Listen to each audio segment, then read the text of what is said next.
दूसरी बात यह है कि 3 मुल्कों को, ये एक इंपॉर्टेंट बात है जो मैं कहने जा रहा हूं, 3 मुल्कों को दावत दी गई है कि आप इसमें शरीक हों। एक है ऑस्ट्रेलिया, ठीक है, एक है इंडिया, उनके डेलीगेशंस आ रहे हैं, और एक है जनूबी कोरिया। और इरादा यह है कि इस G7 को D10 बना दिया जाए। चाइना के खिलाफ इंडिया ही बहुत काफी है और they are in Indian camp right now. Matter of fact, जिस तरह आप समझ रही हैं, आप देख रही हैं, इस वक्त वाशिंगटन डीसी में दूसरा नंबर इंडियन लॉबी का है, तो वो उसके साथ वो मेरे ख्याल में अमेरिकन दे आर सेटिस्फाइड। वो समझते हैं कि चाइना के खिलाफ हमें इंडिया एक सेटिस्फैक्टरी पार्टनर मिल चुका है। जय हिंद दोस्तों, a very warm welcome to Hindustan special channel. Britain में G7 समिट होने जा रही है। इस बैठक में शामिल होने के लिए American president Joe Biden Britain पहुंच चुके हैं। भारत को भी G7 में शामिल होने का इनविटेशन मिला है और भारत का डेलीगेशन G7 में शामिल होने के लिए रवाना हो चुका है। बड़ी खबर निकलकर सामने आ रही है कि G7 को अब D10 बनाया जा रहा है। इसका अर्थ यह है कि अब G7 में 7 नहीं बल्कि 10 लोकतांत्रिक देश शामिल होंगे। इसमें 3 और देशों भारत, ऑस्ट्रेलिया और साउथ कोरिया को शामिल होने का न्योता दिया जा सकता है। हो सकता है इस बैठक में ये प्रस्ताव लाया जाए। इस खबर से पाकिस्तान बहुत परेशान लग रहा है। पाकिस्तानी मीडिया में ये चर्चा हो रही है कि क्या अब भारत G7 का हिस्सा बनने जा रहा है। तो चलिए दोस्तों, आज की वीडियो की तरफ चलते हैं। Thank you so much. अब देखिए ना, कुछ देर पहले प्रेसिडेंट बाइडेन जो है वो उन्होंने अपना सफ़र शुरू किया है और उनका सफ़र शुरू हुआ है बरतानिया के लिए, और वो अर्ली मॉर्निंग आवर्स के अंदर जो है या चंद घंटों में वो बरतानिया वो लैंड करेंगे। और उसके बाद साउथ वेस्ट बरतानिया का जो इलाका है कॉर्नवाल, वहाँ पे वो उनकी जो है वो G7 समिट जो हो रही है उससे पहले उनकी कल वो परसों शुरू होगी, यानी जिस दिन पाकिस्तान में बजट आ रहा होगा वहाँ पे G7 समिट शुरू होगी जी। और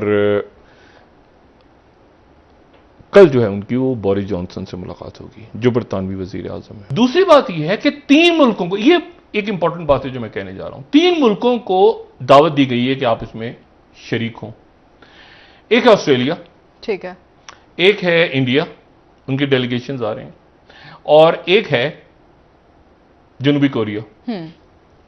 और इरादा यह है कि इस G7 को D10 बना दिया जाए। D से मतलब है डेमोक्रेसी, सही।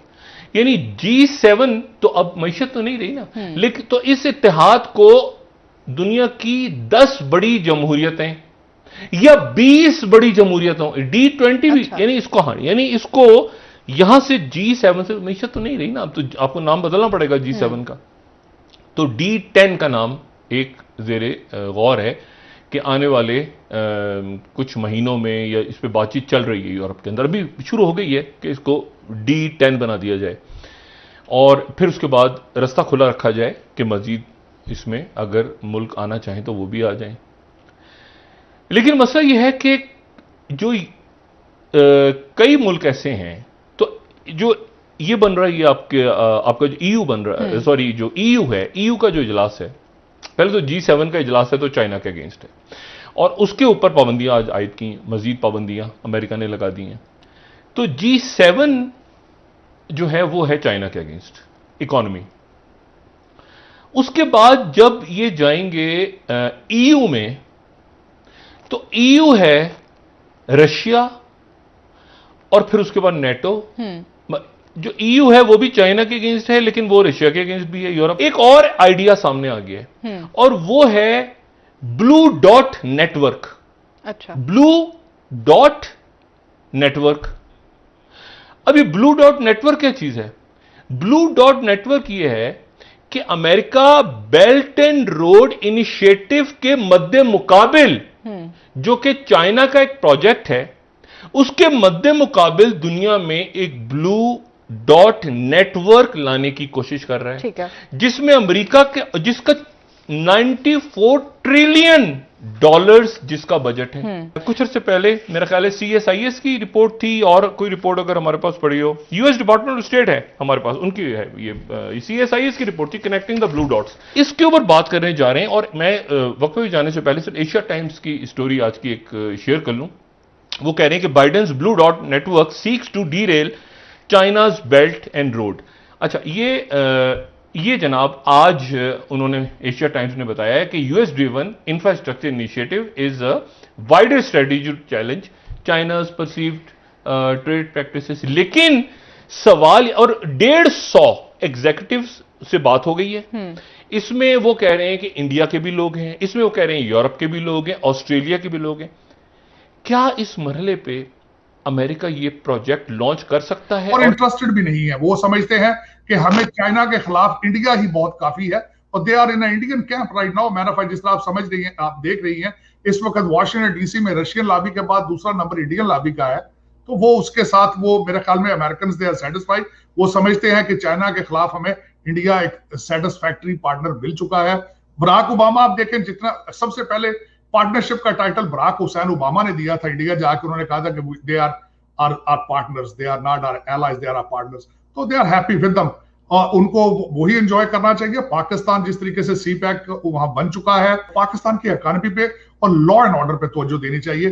इकोनॉमी, बिजनेस, कारोबार वही चलते हैं जहां लॉ एंड ऑर्डर और अदालतें इंडिपेंडेंट हो और इंसाफ लोगों को मिले, और उसी सूरत हो सकता है जब आपकी मिलिट्री क़यादत, सियासी क़यादत एक पेज पे हो। ओके सर, एक आखिरी सवाल आपसे ये होगा कि ये भी बात कही जा रही है कि पाकिस्तान जो है वो अमेरिका से ताल्लुकात पहले जैसे चाहता है, यानी ये इसकी एक वजह तो जाहिर है कि ये है कि चाइना से भी कोई वैसे ताल्लुकात जो है वो कहा जा रहा है कि नहीं रहे। लेकिन अगर चाइना और अमेरिका दोनों को सामने रखा जाए तो पाकिस्तान कभी भी ये नहीं चाहेगा कि उसके अमेरिका से ताल्लुकात बिल्कुल खत्म हो जाएं, या वो जिस तरीके से पीछे चला गया या भारत से जो है वो ज्यादा नजदीक आ चुका है। और एक बात इसमें यह भी शामिल है कि अगर अमेरिका से पाकिस्तान के ताल्लुकात गहरे होते हैं तो इस सूरत में अमेरिका यही चाहेगा कि पाकिस्तान और भारत की दोस्ती हो, यानी ये कि रिलेशंस दोनों मुल्कों के बीच अच्छे हों। तो इस तरीके से दोनों मुल्कों के बीच रिलेशन भी अच्छे हो सकते हैं। तो इस सूरत में आप जानते हैं कि एक तरफ तो अफगानिस्तान की जानिब से ये एक बहुत मुश्किल सूरत हाल, तो अगर इंडिया और पाकिस्तान के हालात और रिलेशंस बेहतर हो जाते हैं तो कम से कम ये खौफ खत्म हो जाता है कि दोनों मुल्कों के बीच कभी भी कुछ हो सकता है। तो आप नहीं समझते कि अमेरिका जो है अगर उससे ताल्लुकात बेहतर होते हैं तो ये तमाम मामलात भी सुलझने के चांसेस हैं? मेरे ख्याल में नहीं है। मैं उससे डिसएग्री इसलिए करता हूं कि अगर इंडिया के अंदर कांग्रेस की गवर्नमेंट होती, कांग्रेशनल गवर्नमेंट होती, तो फिर ये सोचा जा सकता था। इस वक्त दूसरी साइड में इंडिया की सियासत का टोटल जोर एंटी पाकिस्तान। इस वक्त पाकिस्तान जितना भी जोर लगा ले वो नॉर्मलाइज नहीं कर सकते। But in the mean time, अगले अभी 3 साल मौजूद हैं बाइडेन एडमिनिस्ट्रेशन के, they won't go after Pakistan at all. They are lovey-dovey with India. They will remain